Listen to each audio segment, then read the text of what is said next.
Hello বন্ধুরা, তোমাদের সকলকে স্বাগত জানাই আমাদের কোশ্চেন ব্যাংক ইউটিউব চ্যানেলে। তো আজকের ভিডিওতে মূলত আমরা আলোচনা করব 50টি গুরুত্বপূর্ণ জিকে প্রশ্ন ডাব্লিউবি গ্রাম পঞ্চায়েতের জন্য। তো গ্রাম পঞ্চায়েতে 10-এ 10 পাওয়ার জন্য অবশ্যই তোমরা এই ভিডিওটা প্রথম থেকে শেষ পর্যন্ত দেখবে। আর ভিডিও শেষে অবশ্যই জানাবে যে এই 50টি প্রশ্নের মধ্যে কতগুলি প্রশ্নের উত্তর দিতে পারলে। আর এর আগে আমি ডাব্লিউবি গ্রাম পঞ্চায়েতের নিয়ে প্রায় 47টি প্র্যাকটিস সেট বানিয়ে রেখেছি জিকে প্রশ্নের। তোমরা যদি সেই ভিডিওগুলি না দেখে থাকো তো অবশ্যই এই ভিডিও ডেসক্রিপশন বক্সে তার লিঙ্ক দেওয়া থাকবে, সেখানে গিয়ে তোমরা দেখে নেবে। তো চলো শুরু করি। তো দেখো, আজকে আমাদের প্রথম প্রশ্ন রয়েছে 2011 সালের জনগণনা অনুযায়ী ভারতের কোন কেন্দ্রশাসিত অঞ্চলে সাক্ষরতার হার সর্বোচ্চ? তো দেখো, একের এখানের মধ্যে সঠিক উত্তর হয়ে যাবে লাক্ষাদ্বীপ, অপশান বি হয়ে যাবে এখানে সঠিক উত্তর। তো 2011 সালের আদমশুমারি অনুযায়ী ভারতের কেন্দ্রশাসিত অঞ্চলগুলোর মধ্যে লাক্ষাদ্বীপে শিক্ষার হার সবচেয়ে বেশি ছিল। নেক্সট প্রশ্ন রয়েছে আমাদের, দেখো ভারতের জাতীয় ঐতিহ্যবাহী পশু কোনটি? তো দেখো, ভারতের জাতীয় ঐতিহ্যবাহী পশু হচ্ছে হাতি, অপশান বি হয়ে যাবে এখানে সঠিক উত্তর। তো এখানে 2010 সালে বন্যপ্রাণী সংরক্ষণের উদ্দেশ্যে হাতিকে ভারতের জাতীয় ঐতিহ্যবাহী পশু হিসেবে ঘোষণা করা হয় এবং ভারতের জাতীয় পশু হচ্ছে রয়্যাল বেঙ্গল টাইগার। অবশ্যই দুটো তোমরা মনে রাখবে, দুটোর মধ্যে গুলিও না। নেক্সট প্রশ্ন দেখো রয়েছে আমাদের, লোকসভার প্রথম মহিলা অধ্যক্ষ কে ছিলেন? তো দেখো, লোকসভার প্রথম মহিলা অধ্যক্ষ হলেন মীরা কুমার, অপশান এ হয়ে যাবে এখানে সঠিক উত্তর। 2009 সালে মীরা কুমার ভারতের লোকসভার প্রথম মহিলা স্পিকার হিসেবে নির্বাচিত হন। নেক্সট প্রশ্ন রয়েছে আমাদের, প্রথম ভারতীয় হিসেবে কে ইংলিশ চ্যানেল অতিক্রম করেছিলেন? তো দেখো, চ্যানেল এখানের মধ্যে সঠিক উত্তর হয়ে যাবে প্রথম ভারতীয় হিসেবে মিহির সেন, তিনি এই ইংলিশ চ্যানেল অতিক্রম করেছিলেন। নেক্সট প্রশ্ন, ভারতের প্রথম পরমাণু কেন্দ্রটি 1969 সালে মহারাষ্ট্রের কোথায় স্থাপিত হয়েছিল? তো দেখো, পাঁচের এখানের মধ্যে সঠিক উত্তর হয়ে যাবে তারাপুরে, অপশান বি হয়ে যাবে এখানে সঠিক উত্তর। তো তারাপুর পারমাণবিক শক্তি কেন্দ্রটি ছিল ভারতের প্রথম বাণিজ্যিক পারমাণবিক বিদ্যুৎ কেন্দ্র। অবশ্যই তোমরা মনে রাখবে। নেক্সট প্রশ্ন রয়েছে, বাংলা ভাষায় প্রথম রঙিন ছবিযুক্ত মাসিক পত্রিকা কোনটি ছিল? তো বাংলা ভাষায় প্রথম রঙিন ছবিযুক্ত মাসিক পত্রিকার নাম হচ্ছে বিবিধার্থ সংগ্রহ, অপশান সি হয়ে যাবে এখানে সঠিক উত্তর। তো 1851 সালে রাজেন্দ্রলাল মিত্রের সম্পাদনায় প্রকাশিত এই পত্রিকার প্রথম রঙিন ছবি ব্যবহৃত হয়েছিল। নেক্সট প্রশ্ন রয়েছে আমাদের, ভারতের দীর্ঘতম হিমবাহ কোনটি? তো দেখো, ভারতের দীর্ঘতম হিমবাহের নাম হচ্ছে সিয়াচেন হিমবাহ, অপশান সি হয়ে যাবে এখানে সঠিক উত্তর। তো কারাকোরাম পর্বতমালায় অবস্থিত সিয়াচেন হিমবাহ হচ্ছে ভারতের দীর্ঘতম এবং বিশ্বের অন্যতম উচ্চতম হিমবাহ, যার দৈর্ঘ্য হচ্ছে 76 কিলোমিটার। পরবর্তী প্রশ্ন রয়েছে আমাদের, ভারতের সবচেয়ে বেশি বনভূমি আয়তনের দিক থেকে কোন রাজ্যে রয়েছে? তো দেখো, ভারতের সবচেয়ে বেশি বনভূমি আয়তনের দিক থেকে রয়েছে মূলত মধ্যপ্রদেশে, অপশান বি হয়ে যাবে এখানে সঠিক উত্তর।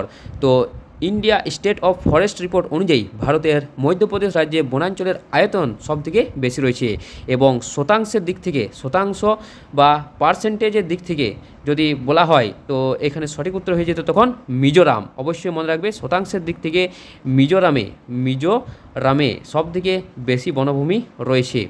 নেক্সট প্রশ্ন দেখো রয়েছে আমাদের, ভারতের প্রাচীনতম আধুনিক বিশ্ববিদ্যালয় কলকাতা বিশ্ববিদ্যালয় কত সালে প্রতিষ্ঠিত হয়েছিল? খুবই গুরুত্বপূর্ণ প্রশ্ন। তো কলকাতা বিশ্ববিদ্যালয় এটি মূলত প্রতিষ্ঠিত হয়েছিল 1857 সালে, অপশান সি হয়ে যাবে এখানে সঠিক উত্তর। তো 1857 সালে 24শে জানুয়ারি দক্ষিণ এশিয়ার প্রথম আধুনিক বহুমুখী শিক্ষা প্রতিষ্ঠান হিসেবে কলকাতা বিশ্ববিদ্যালয় স্থাপিত হয়। পরবর্তী প্রশ্ন, পাট শিল্প ভারতের প্রথম কত সালে এবং পশ্চিমবঙ্গের কোথায় গড়ে ওঠে? তো পাট শিল্প ভারতের প্রথম রিসরাতে গড়ে ওঠে, অপশান বি হয়ে যাবে এখানে সঠিক উত্তর। তো প্রথম রিসরাতে 1855 সালে হুগলির জেলার রিসরায় জর্জ অকল্যান্ডের প্রচেষ্টায় ভারতের প্রথম পাটকল স্থাপিত হয়েছিল। নেক্সট প্রশ্ন রয়েছে আমাদের, কলকাতার ব্যস্ততম সেতু এই হাওড়া ব্রিজ এর অপর নাম কি? তো দেখো, কলকাতার ব্যস্ততম সেতু যে হাওড়া ব্রিজ রয়েছে তার অপর নাম হচ্ছে রবীন্দ্র সেতু, অপশান এ হয়ে যাবে এখানে সঠিক উত্তর। তো 1965 সালে কবিগুরু রবীন্দ্রনাথ ঠাকুরের প্রতি শ্রদ্ধা জানিয়ে হাওড়া ব্রিজের নাম পরিবর্তন করে রবীন্দ্র সেতু রাখা হয়।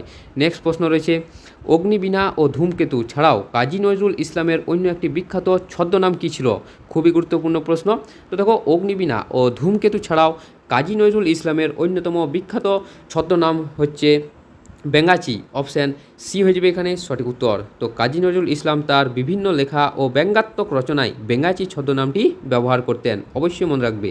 নেক্সট প্রশ্ন রয়েছে, কেরালা রাজ্যের প্রধান এবং বিখ্যাত দুটি উৎসবের নাম কি? তো দেখো, কেরালা রাজ্যের প্রধান ও বিখ্যাত দুটি উৎসবের নাম হচ্ছে বিশু ও ওনাম, অপশান এ হয়ে যাবে এখানে সঠিক উত্তর। তো ওনাম হচ্ছে কেরালার প্রধান ফসল কাটার উৎসব এবং এই বিশু হচ্ছে মালায়ালাম নববর্ষ। নেক্সট প্রশ্ন রয়েছে, দেখো, উড়িষ্যা রাজ্যের প্রধান শাস্ত্রীয় নৃত্য কোনটি? তো উড়িষ্যা রাজ্যের প্রধান শাস্ত্রীয় নৃত্যের নাম হচ্ছে ওড়িশি, অপশান বি হয়ে যাবে এখানে সঠিক উত্তর। তো ওড়িশি ভারতের প্রাচীনতম শাস্ত্রীয় নৃত্যগুলির মধ্যে একটি, যা উড়িষ্যার মন্দির থেকে উদ্ভূত হয়েছে। নেক্সট প্রশ্ন রয়েছে, বিখ্যাত সানাই বাদক ওস্তাদ বিসমিল্লাহ খাঁ ছাড়া নিচের কে সানাই বাদ্যযন্ত্রের সাথে যুক্ত? খুবই গুরুত্বপূর্ণ প্রশ্ন। বিসমিল্লাহ খাঁ মূলত সানাই বাদকের সঙ্গে যুক্ত, অবশ্যই মনে রাখবে। তো দেখো, 15 এখানের মধ্যে সঠিক উত্তর হয়ে যাবে আলী আহমেদ হোসেন খাঁ, অপশান সি হয়ে যাবে এখানে সঠিক উত্তর। তো তিনি ভারতের একজন প্রথিতযশা সানাই বাদক ছিলেন, তিনি এই বাদ্যযন্ত্রকে বিশ্ব দরবারে জনপ্রিয় করেন। নেক্সট প্রশ্ন রয়েছে, ভারতের সবচেয়ে চওড়া জলপ্রপাত এই চিত্রকূট জলপ্রপাতকে অন্য কী নামে অভিহিত করা হয়? তো অবশ্যই মনে রাখবে যে চিত্রকূট জলপ্রপাতকে মূলত বলা হয় ভারতের নায়াগ্রা, অপশান এ হয়ে যাবে এখানে সঠিক উত্তর। তো এর বিশালতা এবং ঘোড়ার খুরের মতো আকৃতির যুক্ত হওয়ার জন্য একে নায়াগ্রা জলপ্রপাতের সাথে তুলনা করা হয়, যেটি ছত্তিশগড় রাজ্যে মহানদীর উপর অবস্থিত। মহানদীর উপর অবস্থিত হচ্ছে এই চিত্রকূট জলপ্রপাত। নেক্সট প্রশ্ন রয়েছে, পোলো খেলার প্রতিটি দলে মোট কতজন করে খেলোয়াড় থাকে? তো দেখো, এখানে সঠিক উত্তর হয়ে যাবে 4 জন করে, অপশান সি হয়ে যাবে এখানে সঠিক উত্তর। তো পোলো একটি মাঠ ভিত্তিক খেলা, যেখানে প্রতিটি দলে 4 জন করে ঘোড়সওয়ার খেলোয়াড় থাকে। নেক্সট প্রশ্ন রয়েছে, হকি জাদুঘর এই ধ্যানচাঁদের নামাঙ্কিত মেজর ধ্যানচাঁদ হকি স্টেডিয়াম কোথায় অবস্থিত? তো অবশ্যই মনে রাখবে যে হকি জাদুঘর মূলত বলা হয় মেজর ধ্যানচাঁদকে। তো এই মেজর ধ্যানচাঁদ হকি স্টেডিয়াম এটি মূলত অবস্থিত লখনৌতে, অপশান সি হয়ে যাবে এখানে সঠিক উত্তর। তো উত্তরপ্রদেশের লখনৌতে কিংবদন্তি হকি খেলোয়াড় মেজর ধ্যানচাঁদের সম্মানে এই স্টেডিয়ামটি নির্মাণ করা হয়েছে। পরবর্তী প্রশ্ন, ফিফা বিশ্বকাপ প্রথম কত সালে এবং কোন দেশে অনুষ্ঠিত হয়েছিল? তো 19 দেখো, এখানে সঠিক উত্তর হয়ে যাবে 1900 সালে উরুগুয়েতে, অপশান এ হয়ে যাবে এখানে সঠিক উত্তর। তো প্রথম ফিফা বিশ্বকাপের আয়োজক এবং বিজয়ী উভয়ই ছিল ল্যাটিন আমেরিকা বা দক্ষিণ আমেরিকার দেশ উরুগুয়ে, অবশ্যই মনে রাখবে। পরবর্তী প্রশ্ন, 2026 সালে ফুটবল ফিফা বিশ্বকাপ যৌথভাবে কোন দেশে আয়োজিত হবে? তো দেখো, 20 এখানের মধ্যে সঠিক উত্তর হয়ে যাবে কানাডা, মেক্সিকো এবং মার্কিন যুক্তরাষ্ট্র, অপশান বি হয়ে যাবে এখানে সঠিক উত্তর। এটি মূলত বর্তমানেও চলছে এখনও পর্যন্ত। তো 20 জুলাই মূলত এই বিশ্বকাপের ফাইনাল রয়েছে। তো তারপরে অবশ্যই এর কারেন্ট অ্যাফেয়ার্স আমরা এই চ্যানেলেই নিয়ে আসবো। নেক্সট প্রশ্ন দেখো রয়েছে আমাদের, আলফ্রেড নোবেলের মৃত্যুবার্ষিকী উপলক্ষে প্রতি বছর কোন তারিখে নোবেল পুরস্কার প্রদান করা হয়? তো দেখো, এখানে সঠিক উত্তর হয়ে যাবে 10ই ডিসেম্বর, অপশান সি হয়ে যাবে এখানে সঠিক উত্তর। তো 1896 সালে 10ই ডিসেম্বর আলফ্রেড নোবেলের এই মৃত্যুর দিনে স্মরণ করে প্রতি বছর এই দিনে পুরস্কার দেওয়া হয়। নেক্সট প্রশ্ন দেখো রয়েছে আমাদের, 2025 সালে সাহিত্যের নোবেল পুরস্কার বিজয়ী লিজেলো ক্রাস না হোরোকাই কোন দেশের লেখক? তো দেখো, এখানে সঠিক উত্তর হয়ে যাবে হাঙ্গেরি, অপশান সি হয়ে যাবে এখানে সঠিক উত্তর। নেক্সট প্রশ্ন দেখো রয়েছে আমাদের, কোণার্কের সূর্য মন্দির জগন্নাথ মন্দির ছাড়াও লিঙ্গরাজ মন্দির উড়িষ্যার কোথায় অবস্থিত? তো 23 এখানের মধ্যে সঠিক উত্তর হয়ে যাবে ভুবনেশ্বরে, অপশান বি হয়ে যাবে এখানে সঠিক উত্তর। তো 81 শতাব্দীতে নির্মিত লিঙ্গরাজ মন্দির উড়িষ্যা রাজধানী ভুবনেশ্বরের অন্যতম প্রধান আকর্ষণ। নেক্সট প্রশ্ন রয়েছে আমাদের, কেরালা রাজ্যের বিশ্বের অন্যতম ধনী বিষ্ণু মন্দিরটির নাম কি? তো দেখো, 24 এখানে সঠিক উত্তর হয়ে যাবে পদ্মনা স্বামী মন্দির, অপশান বি হয়ে যাবে এখানে সঠিক উত্তর। তো তিরুবনন্তপুরমে অবস্থিত এই মন্দিরটি তার ভূগর্ভস্থ কক্ষে থাকা বিপুল এই ধনরাশির জন্য পরিচিত। নেক্সট প্রশ্ন রয়েছে দেখো আমাদের, 2026-27 সালে নতুন বাজেটে মোট আনুমানিক ব্যয় কত লক্ষ কোটি টাকা ধরা হয়েছে? তো দেখো, 2026-27 সালে নতুন বাজেটে মোট আনুমানিক ব্যয় হচ্ছে 53.47 লক্ষ কোটি টাকা, অপশান সি হয়ে যাবে এখানে সঠিক উত্তর। যেখানে 2025-26 সালে মোট ব্যয় ছিল 50 লক্ষ কোটি টাকা প্রায়। নেক্সট প্রশ্ন রয়েছে আমাদের, আয়কর আইন বা ইনকাম ট্যাক্স অ্যাক্ট 1961 ভারতের কোন তারিখ থেকে কার্যকর হয়? তো দেখো, 26 এখানে সঠিক উত্তর হয়ে যাবে option B, 1 April 1962, option B হয়ে যাবে এখানে সঠিক উত্তর। তো এই আইনটি 1961 সালে পাস হলেও সারা ভারতে 1962 সালে এই 1 এপ্রিল থেকে কার্যকর করা হয়। নেক্সট প্রশ্ন রয়েছে, শিখদের দ্বিতীয় গুরু এবং গুরুমুখী বর্ণমালার স্রষ্টা কে ছিলেন? তো দেখো, শিখদের দ্বিতীয় গুরু এবং গুরুমুখী বর্ণমালার স্রষ্টা ছিলেন গুরু অঙ্গদ। অপশন বি হয়ে যাবে এখানে সঠিক উত্তর। শিখদের দ্বিতীয় ধর্মগুরু গুরু অঙ্গদ দেব পাঞ্জাবি ভাষা লেখার জন্য গুরুমুখী লিপির প্রবর্তন করেন। পরবর্তী প্রশ্ন, মুঘল সম্রাট ঔরঙ্গজেব ছত্রপতি শিবাজীকে কি বলে অভিহিত করেছিলেন? তো দেখো, মুঘল সম্রাট ঔরঙ্গজেব ছত্রপতি শিবাজীকে বলেছিলেন পার্বত্য মুশিক। অপশন বি হয়ে যাবে এখানে সঠিক উত্তর। তো পাহাড়ি অঞ্চলে শিবাজীর গেরিলা যুদ্ধ, অবশ্যই মনে রাখবে এই ছত্রপতি শিবাজীর যুদ্ধের কৌশলের নাম হচ্ছে গেরিলা যুদ্ধের কৌশল। তার কারণেই মূলত ঔরঙ্গজেব তাকে এই নামে ডাকত, পার্বত্য মুশিক। নেক্সট প্রশ্ন রয়েছে, লর্ড কর্নওয়ালিস 1793 সালে বাংলার কোন বিখ্যাত ভূমি রাজস্ব ব্যবস্থা চালু করেন? তো 29-এর এখানে সঠিক উত্তর হয়ে যাবে চিরস্থায়ী বন্দোবস্ত বা সূর্যাস্ত আইন। অপশন সি হয়ে যাবে এখানে সঠিক উত্তর। তো এই ব্যবস্থার মাধ্যমে জমিদার জমির উপর স্থায়ী মালিকানা এবং নির্দিষ্ট রাজস্ব প্রদানের অধিকার দেওয়া হতো। পরবর্তী প্রশ্ন, ভারতীয় সংবাদপত্রের উপর থেকে সব বিধিনিষেধ তুলে নেওয়ায় কাকে লিবারেটর অফ প্রেস খেতাব দেওয়া হয়? তো দেখো, 30-এর এখানের মধ্যে সঠিক উত্তর হয়ে যাবে এখানে চার্লস মেটকাপকে। অপশান এ হয়ে যাবে এখানে সঠিক উত্তর। তো 1835 সালে তিনি কঠোর প্রেস আইন বাতিল করে সংবাদপত্রের স্বাধীনতা ফিরিয়ে দিয়েছিলেন বলে তাকে লিবারেটর অফ প্রেস বলা হয়। নেক্সট প্রশ্ন রয়েছে, 1856 সালে কার সময়ে বিখ্যাত হিন্দু বিধবা বিবাহ আইন পাস হয়েছিল? তো দেখো, 31-এর এখানে সঠিক উত্তর হয়ে যাবে লর্ড ক্যানিং। অপশান বি হয়ে যাবে এখানে সঠিক উত্তর। তো ঈশ্বরচন্দ্র বিদ্যাসাগরের প্রচেষ্টায় লর্ড ডালহৌসির আইনটি খসড়া করেন এবং লর্ড ক্যানিংয়ের আমলে এটি পাস হয়।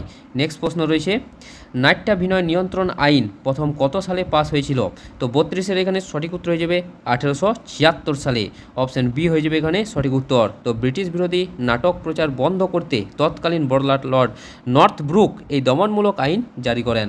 নেক্সট প্রশ্ন রয়েছে, 1906 সালে নবাব সলিমুল্লাহের নেতৃত্বে কোন শহরে মুসলিম লীগ প্রতিষ্ঠিত হয়েছিল?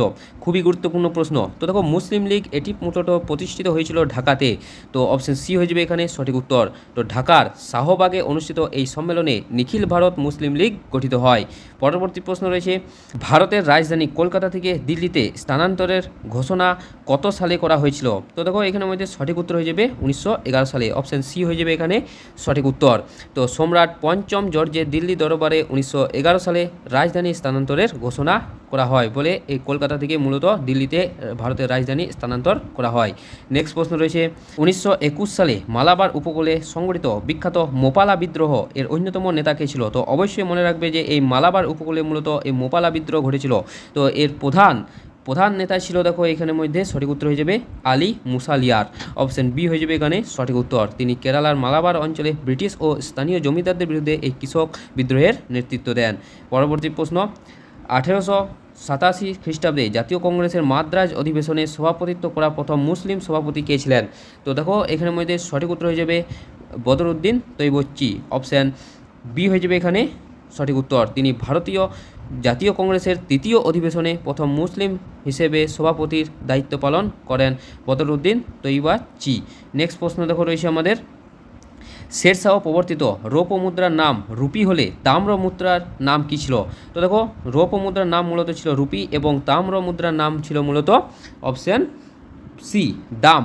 তো তাম্র মুদ্রার নাম হচ্ছে দাম। তো শেরশাহ সূরি তার শাসনকালে দাম নামক তামার মুদ্রা এবং রুপি নামক রূপার মুদ্রা প্রচলন করেছিলেন, অবশ্যই মনে রাখবে। পরবর্তী প্রশ্ন, দিল্লির প্রথম ও শেষ মহিলা শাসক সুলতানা রাজিয়া কোন রাজবংশের অন্তর্ভুক্ত ছিলেন? খলজি, দাস, তুগলক নাকি লোদি বংশ? তো দেখো, দিল্লির একমাত্র মহিলা শাসক ছিলেন সুলতানা রাজিয়া। তিনি মূলত ছিলেন অপশান বি দাস বংশের একজন শাসক। অপশান বি হয়ে যাবে এখানে সঠিক উত্তর। সুলতান রাজিয়া ছিলেন দাস বংশের শ্রেষ্ঠ সুলতান ইলতুৎমিশের কন্যা। পরবর্তী প্রশ্ন, যত মত তত পথ এবং টাকা মাটি মাটি টাকা এই বিখ্যাত বাণী দুটি কার ছিল? তো 39-এর এখানে সঠিক উত্তর হয়ে যাবে রামকৃষ্ণ পরমহংস। অপশান বি হয়ে যাবে এখানে সঠিক উত্তর, রামকৃষ্ণ পরমহংস। অপশান বি হয়ে যাবে এখানে সঠিক উত্তর। তিনি শ্রী রামকৃষ্ণদেব তার সরল ধর্মতত্ত্বের মাধ্যমে সর্বধর্ম সমন্বয় এবং নির্লোভ জীবনের এই শিক্ষা দিয়েছিলেন। পরবর্তী প্রশ্ন রয়েছে, 1857 সালে মহাবিদ্রোহে কানপুর থেকে কে নেতৃত্ব দিয়েছিলেন? তো দেখো, 40-এর এখানে সঠিক উত্তর হয়ে যাবে নানা সাহেব ও তাটিয়া টোপি। অপশান সি হয়ে যাবে এখানে সঠিক উত্তর। তো কানপুরের বিদ্রোহের মূল নেতৃত্ব দেন নানা সাহেব এবং তাকে সামরিক সহযোগিতা করেন মূলত তাতিয়া টোপি। নেক্সট প্রশ্ন রয়েছে আমাদের, দামনি কোহ কথাটির ভৌগোলিক অর্থ কী? দামনি কোহ খুবই গুরুত্বপূর্ণ প্রশ্ন। তো দামনি কোহ কথাটির অর্থ হচ্ছে পাহাড়ের প্রান্তদেশ। অপশন সি হয়ে যাবে এখানে সঠিক উত্তর। তো রাজমহল পাহাড়ের পাদদেশীয় উর্বর অঞ্চলকে দামনি কোহ বলা হতো, যেখানে সাঁওতালরা বসবাস শুরু করে। নেক্সট প্রশ্ন রয়েছে, সিন্ধু সভ্যতার বিখ্যাত বৃহৎ স্নানাগার কোথায় পাওয়া গেছে? তো দেখো, সিন্ধু সভ্যতার বিখ্যাত এই বৃহৎ স্নানাগারটি মূলত পাওয়া গেছে মহেঞ্জোদারোতে। অপশন বি হয়ে যাবে এখানে সঠিক উত্তর। তো সিন্ধু সভ্যতার গুরুত্বপূর্ণ শহর এই মহেঞ্জোদারোর দুর্গাঞ্চলের এই বিশালাকার স্নানাগারটি আবিষ্কৃত হয়েছিল। নেক্সট প্রশ্ন দেখো রয়েছে আমাদের, অলকানন্দা ও ভাগীরথী নদীর বিখ্যাত মিলনস্থলটি কী নামে পরিচিত? তো দেখো 43 এখানে সঠিক উত্তর হয়ে যাবে দেবপ্রয়াগ। অপশান এ হয়ে যাবে এখানে সঠিক উত্তর, দেবপ্রয়াগ। তো উত্তরাখণ্ডের দেবপ্রয়াগে এই দুটি নদীর মিলনের পর থেকে নদীটির নাম মূলত গঙ্গা হয়েছে। নেক্সট প্রশ্ন রয়েছে আমাদের, তুঙ্গভদ্রা ও মুসি কোন নদীর প্রধান উপনদী? তো 44 দেখো এখানে সঠিক উত্তর হয়ে যাবে কৃষ্ণা নদী। অপশন বি হয়ে যাবে এখানে সঠিক উত্তর। তো দক্ষিণ ভারতের কৃষ্ণা নদীর প্রধান উপনদীগুলির মধ্যে তুঙ্গভদ্রা ও মুসি অন্যতম। পরবর্তী প্রশ্ন, উল্কাপাতের ফলে সৃষ্ট মহারাষ্ট্রের বিখ্যাত ক্রেটার হ্রদ কোনটি? তো উল্কাপাতের মাধ্যমে সৃষ্ট মহারাষ্ট্রের বিখ্যাত হ্রদের নাম হচ্ছে লোনার হ্রদ। অপশন সি হয়ে যাবে এখানে সঠিক উত্তর। তো মহারাষ্ট্রের বুলধানা জেলায় অবস্থিত এই হ্রদটি উল্কাপাতের আঘাতে সৃষ্ট একটি লবণাক্ত জলের হ্রদ। পরবর্তী প্রশ্ন, উত্তর গোলার্ধে বছরের সবচেয়ে বড় দিন কোন তারিখে হয়? মূলত কর্কট সংক্রান্তি। তো এখানে সঠিক উত্তর হয়ে যাবে অপশন সি 21শে জুন। তো 21শে জুন তারিখে সূর্য কর্কটক্রান্তি রেখার উপর লম্বভাবে কিরণ দেয় বলে উত্তর গোলার্ধে দিন সবথেকে বড় হয়, এবং এর বিপরীত ঘটনাটি ঘটে মূলত 22শে ডিসেম্বর। তখন দক্ষিণ গোলার্ধে দিন সবথেকে বড় হয়, আর তখন সূর্যরশ্মি মকরক্রান্তি রেখার উপর লম্বভাবে কিরণ দেয়। নেক্সট প্রশ্ন রয়েছে, ড্রেন অফ ওয়েলথ তত্ত্বের প্রবক্তাকে এবং poverty and un-British rule of India গ্রন্থের রচিতাকে? তো দেখো, এই দুটি মূলত দাদাভাই নওরোজির কৃতিত্ব। অপশন বি হয়ে যাবে এখানে সঠিক উত্তর। তিনি প্রথম ভারতীয় হিসেবে ব্রিটিশ শাসনকালে ভারত থেকে সম্পদের বহির্গমন তত্ত্বটি তুলে ধরেন, যার নাম হচ্ছে ড্রেন অফ ওয়েলথ। এবং poverty and un-British rule India এটিও মূলত রচয়িতা হচ্ছে দাদাভাই নওরোজি। নেক্সট প্রশ্ন রয়েছে, 1956 থেকে 1961 সালের দ্বিতীয় পঞ্চবার্ষিকী পরিকল্পনায় কোন মডেলের উপর ভিত্তি করে তৈরি করা হয়েছিল? তো 48 এখানে সঠিক উত্তর হয়ে যাবে প্রশান্ত চন্দ্র মহালনবিশ মডেল। অপশান বি হয়ে যাবে এখানে সঠিক উত্তর। এবং 1951 থেকে 1956 সাল পর্যন্ত যে প্রথম পঞ্চবার্ষিকী পরিকল্পনাটি ঘটেছিল সেটি মূলত তৈরি করা হয়েছিল হ্যারল্ড ডোমাল মডেলের অনুযায়ী। অবশ্যই তোমরা মনে রাখবে। নেক্সট প্রশ্ন রয়েছে দেখো আমাদের, চিকিৎসা বিজ্ঞানের কোন শাখায় বৃক্ক বা কিডনি সংক্রান্ত বিষয় নিয়ে আলোচনা করা হয়? তো দেখো এখানে সঠিক উত্তর হয়ে যাবে option B nephrology. Option B হয়ে যাবে এখানে সঠিক উত্তর। তো গ্রিক শব্দ নেফ্রোসের অর্থ হচ্ছে বৃক্ক বা কিডনি, তাই চিকিৎসা বিজ্ঞানের এই শাখায় কিডনির রোগ ও প্রতিকার নিয়ে আলোচনা করা হয়ে থাকে। পরবর্তী এবং আমাদের শেষ প্রশ্ন দেখো, চিকিৎসা বিজ্ঞানের জনক বা ফাদার অফ মেডিসিন কাকে বলা হয়ে থাকে? তো চিকিৎসা বিজ্ঞানের জনক বা ফাদার অফ মেডিসিন মূলত বলা হয় হিপোক্রেটিসকে। অপশন এ হয়ে যাবে এখানে সঠিক উত্তর। তো প্রাচীন গ্রিক চিকিৎসক হিপোক্রেটিস চিকিৎসা বিজ্ঞানের আধুনিক ও বিজ্ঞানসম্মত পদ্ধতির সূচনা করাই তাকে এই সম্মান মূলত দেওয়া হয়ে থাকে। তো বন্ধুরা, এই ছিল আমাদের 50টি বিভিন্ন টপিক থেকে জিকে প্রশ্ন। আশা করি তোমরা 50টি প্রশ্নের মধ্যে 40টির বেশি প্রশ্নের উত্তর দিতে পেরেছো। আর ভিডিওটা যদি ভালো লেগে থাকে অবশ্যই লাইক করবে, এবং চ্যানেলে প্রথম হয়ে থাকলে অবশ্যই সাবস্ক্রাইব করবে। আর এই ভিডিওর পিডিএফটা যদি তোমরা নিতে চাও তাহলে অবশ্যই আমাদের ডেসক্রিপশন বক্সে টেলিগ্রামের লিঙ্ক দেওয়া আছে, সেখানে গিয়ে তোমরা নিয়ে নেবে। তো দেখা হচ্ছে পরের একটা নতুন প্র্যাকটিস সেট নিয়ে নতুন ভিডিওতে। ধন্যবাদ।